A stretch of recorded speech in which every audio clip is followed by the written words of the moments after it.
नमस्कार दोस्तों, जय माता दी। आज नवरात्रे का दूसरा दिन है। माँ ब्रह्मचारिणी की पूजा होती है आज के दिन। तो कल पहले नवरात्रे के दिन मैंने पहला अध्याय किया था दुर्गा सप्तशती का। तो आज मैं दूसरा और तीसरा अध्याय करूंगी। मध्यम चरित्र के विष्णु ऋषि, महालक्ष्मी, उष्ण छंद, शाकुंभरी शक्ति, दुर्गा बीज, वायु तत्व और यजुर्वेद रूप है। श्री महालक्ष्मी जी की प्रसन्नता के लिए मध्यम चरित्र के पाठ में इनका विनियोग है। मैं कमल के आसन पर विराजमान प्रसन्न मुख वाली महिषासुर का वध करने वाली भगवती महालक्ष्मी का भजन करता हूँ, जो अपने हाथों में अक्षलमा, फरसा, गदा, बाण, वज्र, धनुष, पद्म, कुंडिका, दंड, शक्ति, खड़ग, ढाल, शंख, घंटा, मधुपात्र, शूल, पाश और चक्र धारण करती हैं। ऋषि बोले, पूर्व काल में देवताओं और असुरों में पूरे 100 साल तक संग्राम हुआ था। उसमें असुरों का सेनापति महिषासुर था और देवताओं के नायक इंद्र थे। उस युद्ध से देवताओं की सेना महाबली असुरों से पराजित हो गई। संपूर्ण देवताओं को जीतकर महिषासुर इंद्र बन बैठा। तब परास्त देवता प्रजापति ब्रह्मा जी को आगे करके उस स्थान पर गए जहां भगवान शंकर और विष्णु विराजमान थे। देवताओं ने महिषासुर के पराक्रम तथा अपनी पराजय का वृत्तांत उन दोनों देवेश्वरों से विस्तार पूर्वक सुनाया। वे बोले, भगवान, महिषासुर सूर्य, इंद्र, अग्नि, यम, वरुण, वायु, चंद्रमा तथा अन्य देवताओं के भी अधिकार छीनकर स्वयं ही सबका अधिष्ठाता बन बैठा है। उस दुरात्मा महेश ने समस्त देवताओं को स्वर्ग से निकाल दिया है। अब वे मनुष्यों की भांति पृथ्वी पर विचरते हैं। दैत्यों की ये सारी करतूतें हमने आप लोगों से कह सुनाई। अब हम आपकी ही शरण में आए हैं। उसके वध का कोई उपाय सोचिए। देवताओं के वचन सुनकर भगवान विष्णु और शिव ने असुरों पर बड़ा क्रोध किया। उनकी भौहें तन गईं और मुंह लाल हो गया। तब अत्यंत क्रोध में भरे हुए चक्रपाणी श्री विष्णु के मुख से एक महान तेज प्रकट हुआ। इसी प्रकार ब्रह्मा, शंकर तथा इंद्र आदि देवताओं के शरीर से भी बड़ा भारी तेज निकला। वह सब मिलकर एक हो गया। महान तेज का पुंज चमकता हुआ पर्वत सा जान पड़ा। देवताओं ने देखा, वहां उनकी ज्वालाएं संपूर्ण दिशाओं में फैल रही हैं। संपूर्ण देवताओं के शरीर से प्रकट हुए उस तेज की कहीं तुलना नहीं थी। एकत्र होने पर वह एक नारी के रूप में परिणित हो गया और अपने प्रकाश से 3 लोकों में व्याप्त जान पड़ा। भगवान शंकर का जो तेज था, उससे उस देवी का मुख प्रकट हुआ। यमराज के तेज से उसके सिर के बाल निकल आए। श्री विष्णु भगवान के तेज से उसकी भुजाएं पैदा हुई। चंद्रमा के तेज से दोनों स्तनों का और इंद्र के तेज से मध्य भाग का प्रादुर्भाव हुआ। वरुण के तेज से जंघा और पिंडली तथा पृथ्वी के तेज से नितंब भाग प्रकट हुआ। ब्रह्मा के तेज से दोनों चरण और सूर्य के तेज से उनकी उंगलियां हुई। वसुओं के तेज से हाथों की उंगलियां और कुबेर के तेज से नासिका प्रकट हुई।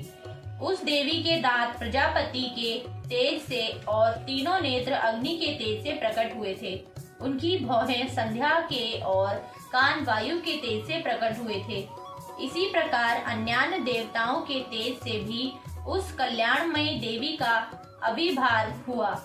उसके बाद देवताओं के तेज पुंज से प्रकट हुई देवी को देखकर महिषासुर के सताए हुए देवता बहुत प्रसन्न हुए।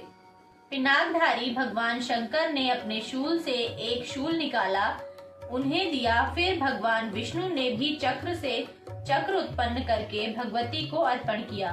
वरुण ने भी शंख भेंट किया। अग्नि ने उन्हें शक्ति दी और वायु ने धनुष तथा बाण से भरे हुए 2 तरकश प्रदान किए। 1000 नेत्रों वाले देवराज इंद्र ने अपने वज्र से वज्र उत्पन्न करके दिया और ऐरावत हाथी ने उतारकर एक घंटा भी प्रदान किया। यमराज के कालदंड से दंड, वरुण ने पाश, प्रजापति ने स्फटिकाक्ष की माला तथा ब्रह्मा जी ने कमंडलू भेंट किया। सूर्य ने देवी के समस्त रोमकूपों में अपनी किरणों का तेज भर दिया। काल ने उन्हें चमकती हुई ढाल और तलवार दी। क्षीर समुद्र ने उज्जवल हार तथा कभी न फटने वाले 2 दिव्य वस्त्र भेंट किए। साथ ही उन्होंने दिव्य चूड़ामणि, 2 कुंडल, कड़े, अर्धचंद्र, सब बाहुओं के लिए केयूर, दोनों चरणों के लिए निर्मल नुपुर, गले की सुंदर हंसली और सब उंगलियों में धारण करने के लिए रत्नों की बनी अंगूठियां भी दी। विश्वकर्मा ने उन्हें अत्यंत निर्मल फरसा भेंट किया। साथ ही अनेक प्रकार के अस्त्र शस्त्र और अभेद कवच दिए। इसके सिवा मस्तक और वक्षस्थल पर धारण करने के लिए कभी न कुम्हलाने वाले कमलों की मालाएं दी।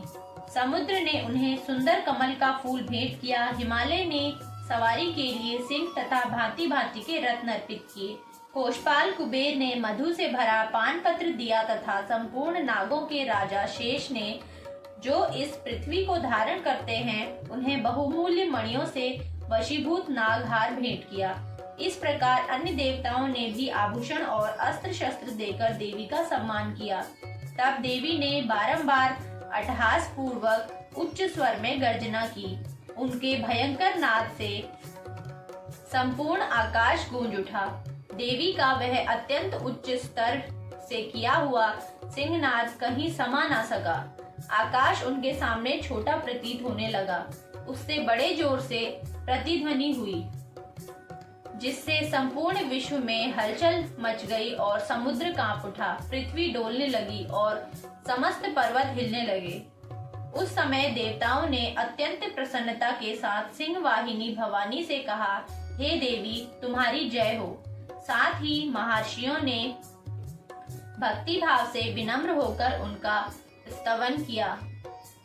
संपूर्ण त्रिलोकी को क्षुब्ध देख असुरगण अपनी समस्त सेना को कवच आदि से सुसज्जित कर हाथों में हथियार ले सहसा उठकर खड़े हुए। उस समय महिषासुर ने बड़े क्रोध में आकर कहा, ओह, यह क्या हो रहा है? फिर वह संपूर्ण दैत्य से घिरकर उस सिंहनाद की ओर लक्ष्य करके दौड़ा और आगे पहुंच उसने देवी को देखा, जो अपनी प्रभा से तीनों लोकों को प्रकाशित कर रही थी।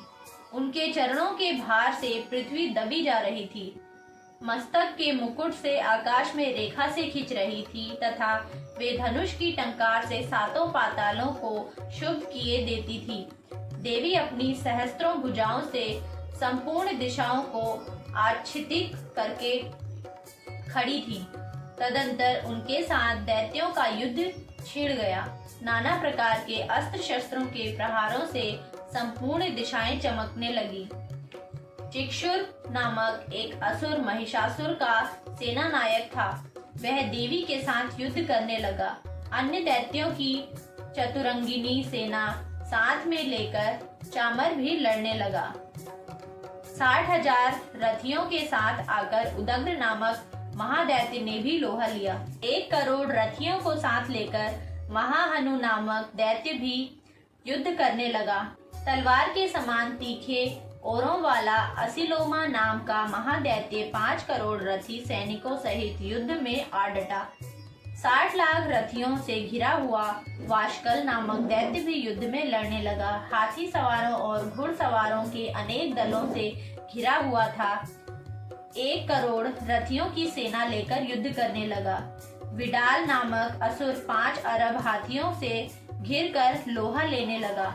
इसके अतिरिक्त और भी हजारों महादैत्य रथ, हाथी, घोड़ों की सेना साथ लेकर वहां देवी के साथ युद्ध करने चले। इसके अतिरिक्त और भी हजारों महादैत्य रथ, हाथी और घोड़े की सेना लेकर वहां देवी के साथ युद्ध करने लगे। स्वयं महिषासुर उस रणभूमि को कोटि कोटि सहस्त्र रथ, हाथी और घोड़ों की सेना से घिरा हुआ खड़ा था। वे दैत्य देवी के साथ तोमर, मूसल, खड़ग, भिंदीपाल, शक्ति, परशु और पट्टिश आदि अस्त्र शस्त्रों का प्रहार करते हुए युद्ध कर रहे थे। कुछ दैत्यों ने उन पर शक्ति से प्रहार किया तो कुछ ने पाश फेंके तथा दूसरे दैत्यों ने खड़ग प्रहार करके देवी को मार डालने का उद्योग किया। देवी ने भी क्रोध में भरकर खिलवाड़ में ही अपने अस्त्र शस्त्रों की वर्षा करके दैत्यों के वे समस्त अस्त्र शस्त्र काट डाले। उनके मुख पर परिश्रम की थकान का रंच मात्र भी चिन्ह नहीं था। देवता और ऋषि उनकी स्तुति कर रहे थे और भगवती परमेश्वरी दैत्यों के शरीर पर अस्त्र शस्त्रों की वर्षा कर रही थी। देवी का वाहन सिंह भी क्रोध में भरकर ग्रीवा के बालों को हिलाता हुआ असुरों की सेना में इस प्रकार विचरण करने लगा मानो वनों में दावानल फैल रहा हो। रणभूमि में दैत्यों के साथ युद्ध करती हुई अंबिका देवी ने जितने निश्वास छोड़े वे सभी तत्काल सैकड़ों हजारों गणों के रूप में प्रकट हो गए और परशु, भिंदीपाल, खड़ग तथा अट्टिश आदि अस्त्रों द्वारा असुरों का सामना करने लगे। देवी की शक्ति से बड़े हुए वे गण असुरों का नाश करते हुए नगाड़ा और शंख आदि बाजे बजाने लगे। उस संग्राम महोत्सव में कितने ही मृदंग बजा रहे थे। तदनंतर देवी ने त्रिशूल से, गदा से शक्ति की वर्षा और खड़ग आदि से सैकड़ों महादैत्यों का विनाश कर डाला। कितनों को घंटों में भयंकर नाद से बेहोश करके मार गिराया। बहुतेरे दैत्यों को पाश से बांधकर धरती पर घसीटा। कितने ही दैत्य उनकी तीक्ष्ण तलवार की धार से दो दो टुकड़े हो गए। कितने ही गदा की चोट से घायल होकर धरती पर सो गए और कितने ही मूसल की मार से अत्यंत घायल होकर रक्त वमन करने लगे। कुछ दैत्य शूल की मार से छाती फट जाने के कारण पृथ्वी पर ढेर हो गए।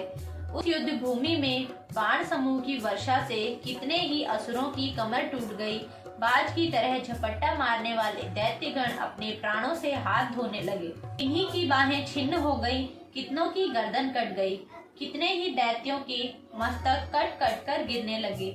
कुछ लोगों के शरीर में मध्य भाग ही वर्दीर्ण हो गए। कितने ही महादैत्य जांघें कट जाने से पृथ्वी पर गिर पड़े। कितने ही को देवी ने एक बाह, एक पैर और एक नेत्र वाले करके दो टुकड़ों में चीर डाला। कितने ही दैत्य मस्तक कट जाने पर भी गिरकर फिर उठकर और केवल धड़ के रूप में अच्छे हथियार लेकर देवी के साथ लड़ाई करने लगते थे।